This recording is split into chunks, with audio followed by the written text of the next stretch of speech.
শীতকালে নানান ধরনের সবজি পাওয়া যায় আর শীতকালে এই বিভিন্ন ধরনের সবজি দিয়ে লেটকা খিচুড়িটা খেতে কিন্তু ভীষণ মজা লাগে।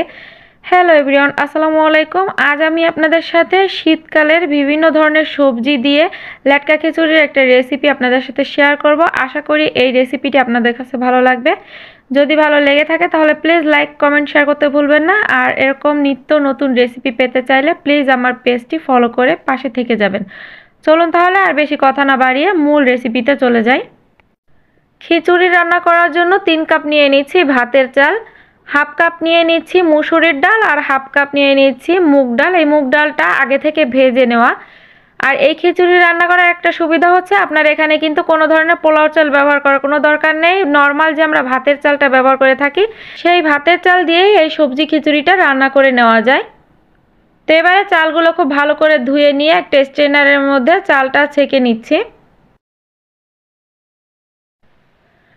সবজির মধ্যে এখানে নিয়ে নিলাম কিছুটা পাতাকপি। পাতাকপিগুলো আমি একটু বড় করে কেটেছি। নিয়েছি মিষ্টি কুমড়ো, সিম, গাজর, কয়েকটা আলু আর অল্প কিছু পেঁপে। তো এই সবগুলো সবজি এখন খুব ভালো করে ধুয়ে নিয়েছি। এবার একটা হাঁড়ির ভিতরে 1 কাপ পরিমাণে দিয়ে দিচ্ছি রান্নার তেল। আর তেলটা গরম হওয়ার পরে এখানে বড় 2 টুকরো দারুচিনি, 4-5টা তেজপাতা মাঝখান থেকে ছিঁড়ে দিয়ে দিলাম। 6 থেকে 7টা দিয়ে দিচ্ছি এলাচ, 6 থেকে 7টা দিয়ে দিলাম লং।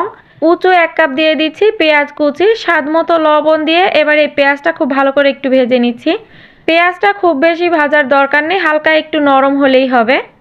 তো পেঁয়াজটা ভাজা হয়ে গিয়েছে। এবারে এখানে দিয়ে দিচ্ছি 2.5 টেবিল চামচ পরিমাণে রসুন বাটা, 1.5 টেবিল চামচ দিয়ে দিচ্ছি আদা বাটা।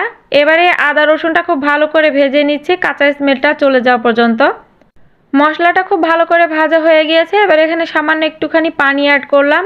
উঁচু 1 টেবিল চামচ দিয়ে দিচ্ছি হলুদের গুঁড়া, 1.5 চা চামচ দিয়ে দিচ্ছি জিরা ধনিয়া গুঁড়া, আর 1 চা চামচ দিয়ে দিচ্ছি লাল মরিচের গুঁড়া, 1 চা চামচ দিয়ে দিচ্ছি গরম মশলার গুঁড়া। এই গরম মশলার রেসিপিটি অলরেডি আমার পেজে আমি আপলোড করেছি। তো মশলাটা খুব ভালো করে ভুনে নিয়েছি। তেলটা যখন পুরোপুরি এরকম উপরে উঠে আসবে এ পর্যায়ে আগে থেকে কেটে ধুয়ে রাখা সেই সবজিগুলো দিয়ে দিলাম। এবারে এই চাল আর ডালটা দিয়ে খুব ভালো করে ভেজে নিচ্ছি। প্রায় 6 থেকে 7 মিনিটের জন্য এই চাল, ডাল আর মশলাটা খুব ভালো করে একসাথে কষিয়ে নিতে হবে।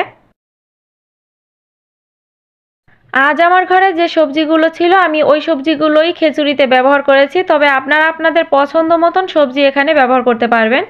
তো এখানে এবার আমি পানি দিয়ে দিচ্ছি। আর এই খিচুড়িটা রান্নার একটা সুবিধা হচ্ছে ইচ্ছা মতো পানি দেওয়া যায়, কম হলে আবারও দেওয়া যায়, কোনো সমস্যা নেই, আবার বেশি হলেও কোনো সমস্যা নেই, এটা জাল করে কমিয়েও নেওয়া যায়। তো ঢাকনা দিয়ে ঢেকে এবারে খিচুড়িটা রান্না করে নিচ্ছি। খিচুড়ির ভিতরে একটা বলক আসার পরে নেড়ে চেড়ে আরও একবার মিশিয়ে নিচ্ছি। দেন ঢাকনা দিয়ে ঢেকে পুরোপুরি খিচুড়িটা রান্না করার পরে ফিরে আসছি। তো এ পর্যায়ে দেখেন খিচুড়িটা প্রায় কিন্তু হয়েই এসেছে। তো খুব ভালো করে নেড়ে চেড়ে দিচ্ছি। আর এবারে এখানে আমি 8 থেকে 10টা কাঁচামরিচ দিয়ে দিচ্ছি। আর কাঁচামরিচগুলো মাঝখান থেকে ভেঙে দিচ্ছি, এতে করে সুন্দর একটা স্মেলও ছড়াবে আর এই কাঁচামরিচের ঝালটাও অ্যাড হবে। খিচুড়ি কিন্তু একটু ঝাল ঝাল না হলে ভালো লাগে না। কাঁচামরিচটা দেওয়ার পরে আবারও খুব ভালো করে নেড়েচেড়ে মিশিয়ে নিচ্ছি। আর এ পর্যায়ে একটুখানি লবণটা চেক করে দেখবেন যে লবণটা ঠিক আছে কিনা। তো আমার কাছে মনে হচ্ছিল আরও কিছুটা লবণ দরকার, তো আমি আরও কিছুটা লবণ এখানে অ্যাড করে খুব ভালো করে নেড়েচেড়ে নিচ্ছি। আর এ পর্যায়ে দিয়ে দিলাম একটা টমেটো। তবে এটা অপশনাল, আপনারা না চাইলে এটা স্কিপও করতে পারেন। আর অবশ্যই এ পর্যায়ে একটু সাবধানতার সাথে নেড়েচেড়ে নিতে হবে, কারণ এ পর্যায়ে কিন্তু খিচুড়িটা ছিটে গায়ে আসার সম্ভাবনা থাকে। সব শেষে উঁচু 1 চা চামচ দিয়ে দিচ্ছি গরম মশলার গুঁড়া, আর দিয়ে দিচ্ছি হোমমেড ঘি, আর বেশ কিছুটা দিয়ে দিচ্ছি ধনিয়া পাতা কুচি। এবার এই সব কিছু একসাথে খুব ভালো করে নেড়েচেড়ে মিশিয়ে নিতে হবে। আর শেষ পর্যায়ে সব কিছুই দেওয়ার চেষ্টা করবেন, তাতে করে খিচুড়ির টেস্ট অ্যান্ড ফ্লেভার দুটোই কিন্তু খুব ভালো আসে। ধনিয়া পাতাটা দেওয়ার পরে কিন্তু খিচুড়িটা আর বেশি জাল করব না, জাস্ট নেড়ে চেড়ে মিশিয়ে নিয়ে চুলাটা বন্ধ করে দিতে হবে। তো এবারে এই গরম গরম খিচুড়িটা পরিবেশন করতেছি। শীতের সকালে বা দুপুরে এরকম গরম গরম 1 প্লেট খিচুড়ি হলে কিন্তু আর কিছুই লাগে না। তো আশা করি আমার আজকের এই সবজি খিচুড়িটা আপনাদের কাছে ভালো লেগেছে। যদি ভালো লেগে থাকে তাহলে প্লিজ লাইক কমেন্ট শেয়ার করতে ভুলবেন না। আর এরকম নিত্য নতুন রেসিপি পেতে হলে আমার পেজটি ফলো করে আমার পাশে থেকে যাবেন। দেখা হচ্ছে পরবর্তী কোনো রেসিপি নিয়ে। ততক্ষণ সবাই ভালো থাকবেন। আজকের মতন বিদায় নিচ্ছি। Tata, bye bye.